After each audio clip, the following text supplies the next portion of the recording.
Hi everyone, how's everybody? So I'm gonna go straight forward into the point that I'm gonna speak now.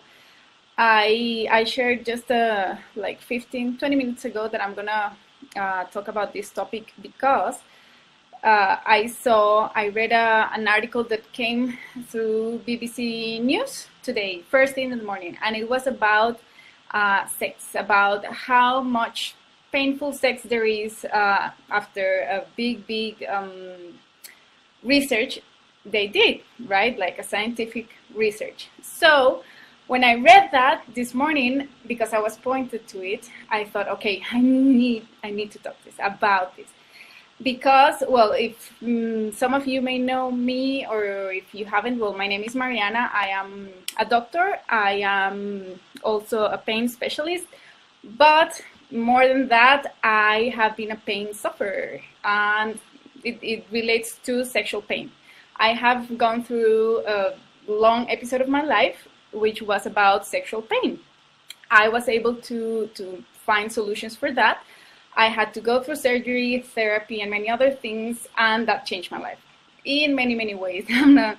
That if you go through my old videos, I have shared about this a lot on my blog, on my website as well, which is just like my name, marianacalleja.com.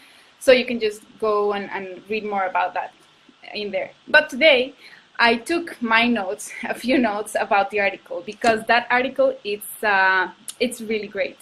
It's great that it's out there in the first place because this topic is taboo. And as we all know, it is very difficult. People usually fear to talk about sex and anything related about sex. So if you are joining me now on this broadcast, please, well, feel free to say hi, to mention something in the comments if you want to, or just give me some likes or loves or hearts or something to know that you're there, that you're following. If you have any doubts, you can just post them on the comments as well, and I will be reading, right? So, but the thing is this. Okay, so I'm going to be following my notes. It's just a very, I don't know how long it will take. I don't think I'm going to be talking for long. But the thing is this. There is pain, like I posted on the title. There is pain, there is sex, and there is fear, right? And when we combine all these three, it could be actually just a recipe for disaster. Why? Why is such a disaster when we don't talk about these things? Well, precisely because of that, because we don't speak about these things. We fear to talk about issues that we have. And the interesting thing that they were mentioning on this article by the BBC today, because they did a big study with over 7,000 women from all ages ranging from 16 to 74 years old. So that's a lot. In the first place, that's a lot. And with this, I want to tell you, if you're listening or if you talk with someone that is going through a situation, you are not alone. You are not alone. No one is ever alone. Can you hear me well? I think maybe my video at some point is stopping or something. So, as I was saying, this is a huge problem. Women, in this case of the study, it's just women, but I know this is a problem for men as well. And everything that is wrong in our society about this topic is that we don't feel as comfortable as talking about this. And I think we really need to break that. I went through that myself for many years because I was young, which is in most cases, if we are too young, we fear because, you know, it's all new experiences. We are tense, we are non-experienced in that matter, so we fear to talk, even to us with friends. And then there's the other side of the spectrum.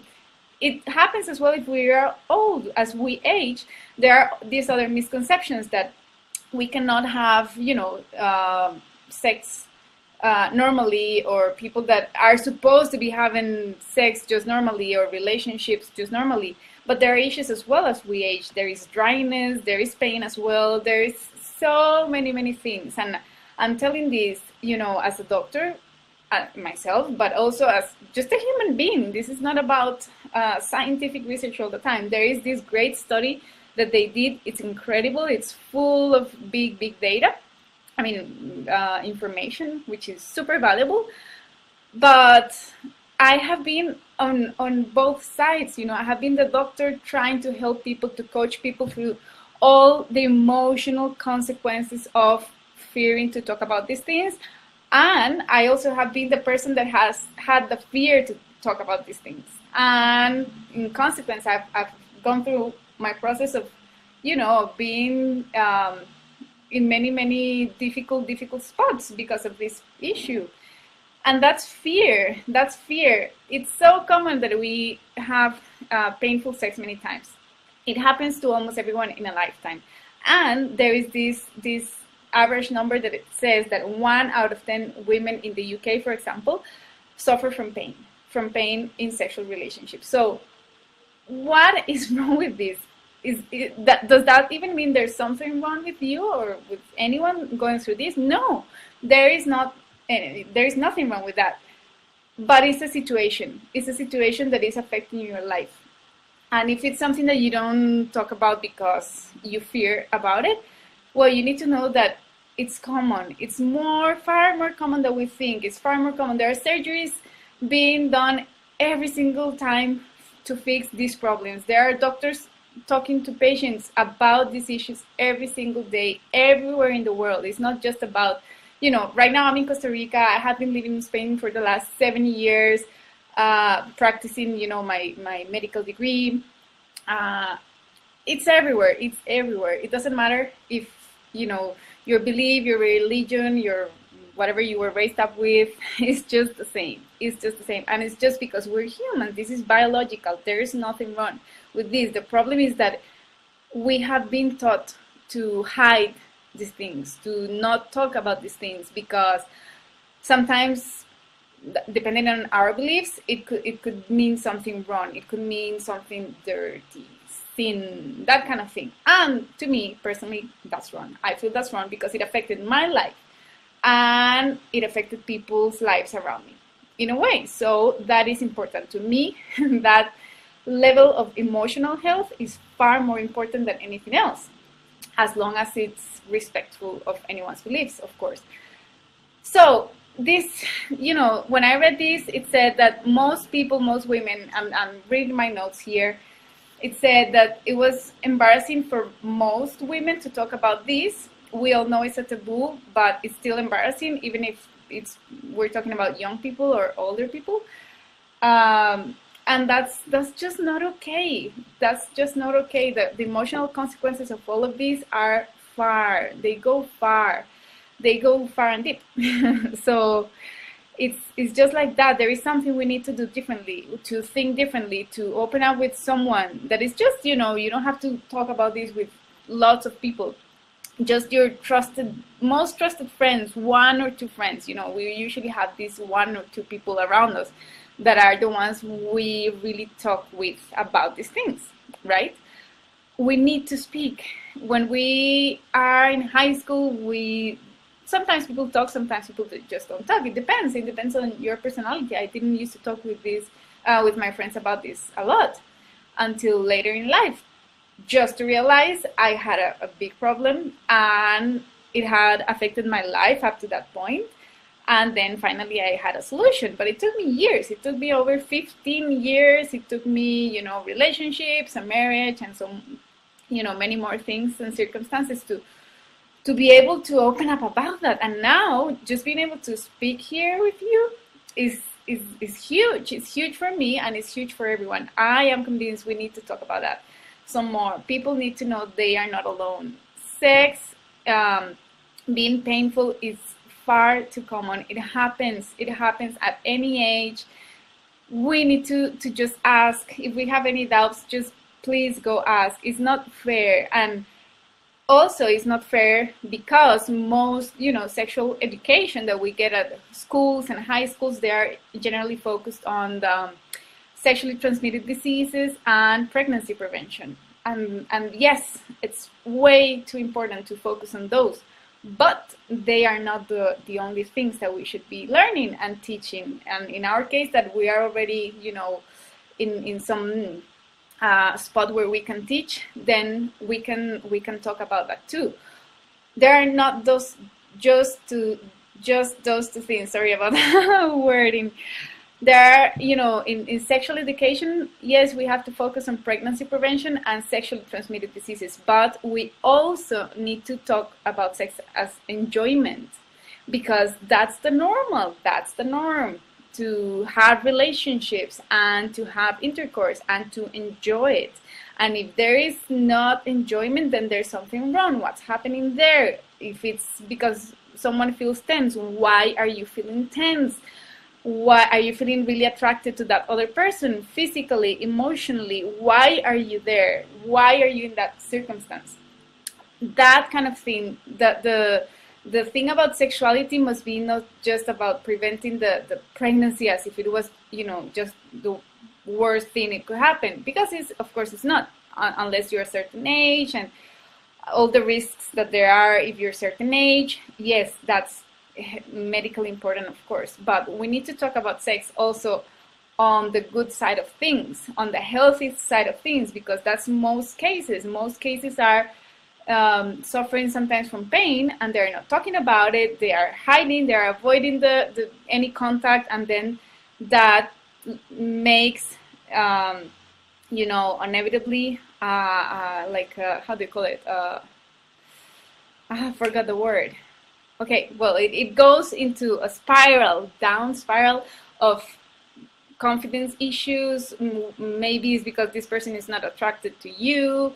What is happening there? So you start thinking about all these things that could be happening, and maybe they are not happening. Maybe they are just here because of something you are not saying. And this is the same with this topic and with most topics, really. But in this case, because I was in that place where everything was painful, I was used to hiding because I was avoiding it, because it was always uncomfortable when that moment came. It's just like that, and it happened. If you read the article, I will share the link. Hola, Guille. He says, very important topic, muy importante, sí, gracias por escuchar. Sí, so I'm going to share the link of the article that I'm talking about, because it's gold. I'm so glad there are, things like this being published. Thank you, BBC. Thank you to the journalists who did this research, and the scientists behind the research, of course. I had no part in that. I'm just speaking on my full behalf, my full voice, my personal experience. Yes, I'm a doctor, but this that I'm saying here, it moved me, not because I'm a doctor. It moved me because I was the person in pain every single time for 15 years. And that is not normal. That is not fair. Now, successfully, I can say that I am not in that situation, because I was able to do something about it, because I overcame fear and I talked about it. So if you're, anywhere in the world, I know there are many things that makes this topic risky for many and tricky for many. There are areas in the world and regions in the world where this is, it's just different, the way it can be covered and taught, but it doesn't matter. There are always ways in which we can avoid this from becoming, just the painful experience that lives with you. And trust me, this changes you inside. If you let it stay there, it will change you inside until you feel your confidence going down. You will think you are the problem when you're not. It's never about you. The pain has a solution. The pain has a solution, but you need to talk about it so someone can help you, because you cannot do it alone. We can never do this alone. And all that fear, yes, it's fearful as hell, I know, as I said, because I was there. And then when you realize there are solutions, it's the most relief you'll ever have. It's going to be amazing if it hasn't already. You probably are listening to me and you went through something similar, I don't know. But whatever the case, we need to talk about this. We need to talk about this and just look out for people who we trust, the doctor or friends or family members, or if there's some situation in your life that is really affecting you on this sense, you need to address it. You need to address it before it gets worse, because it will affect your confidence, your self-love, your sense of feeling who you really are, your self-worth, And it's not fair. It's not fair that all of that will happen just because you're not saying something. And it's just as easy as that. It's fearful, but if you choose the right person that you feel like you can trust, just speak about it. And as I said, I'm gonna share the link for this BBC article so you can read. Please know you are not alone. No one is ever alone. This is more common than we think, but we don't have to think it must remain, because sex must be, you know, joyful. It should be something you enjoy, that you want. It's all chemical and it's nice and it makes you feel good and it makes you this rush of feeling great and feel like you're empowered and you can do anything in the world. And that's how we want to live, really, don't we? If you're in the comments, if there's anyone who wants to ask anything, if you don't, it's also fine. As long as you can share this video, share this topic, please share it as much as you can. It's public to share.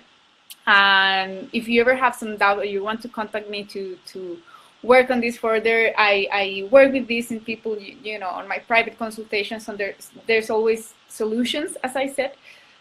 And in this case, just look for someone, whether it's someone you know or a stranger or a professional, whatever works for you. Just make sure you can avoid, you know, going through life and aging with these topics. It's not fair. It's just not fair. It will only bring you down, and it's not the reason it should bring you down anyway. Lack of confidence because of this should never be the case. Ever, ever, ever. And I'm telling you that seriously, on experience, medical experience, personal experience. So please, feel free to leave any comments. I'll be following and replying and anything that you want. If you want to private message me for, you know, something professionally speaking, then I'm open to that. And I hope this helps. Anywhere in the world, please share it with your friends, share it with your people. If someone you know needs these words, then please share this link with them, and I'll be talking more about it. So thank you for following, thank you for joining, and see you shortly. Thanks for joining. Bye.